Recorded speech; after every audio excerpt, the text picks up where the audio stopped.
கர்த்தருடைய நாமத்துக்கு மகிமையுண்டாவதாக. இன்றைய வார்த்தை சங்கீதம் 34:10. சிங்கக்குட்டிகள் தாட்சியடைந்து பட்டினியாக இருக்கும், கர்த்தரை தேடுகிறவர்களுக்கோ ஒரு நன்மையும் குறைபடாது.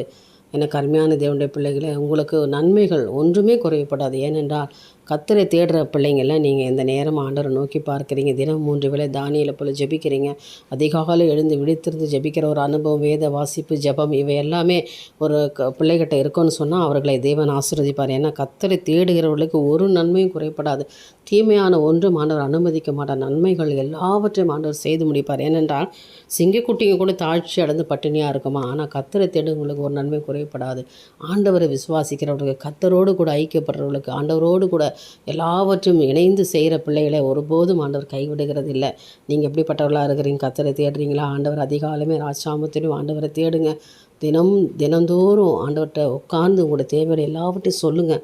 அவர் உங்கள் ஜெபத்தை கேட்டு உங்களுக்கு பதில் கொடுக்குறவராக இருக்கார். நிச்சயமாக கர்த்தர் உங்களுக்கு செய்து முடிப்பார். எனக்கு அருமையான தேவனுடைய பிள்ளையே, நீ மனம் கலங்க வேண்டாம். கர்த்தர் உங்களோடு இருக்கிறார்.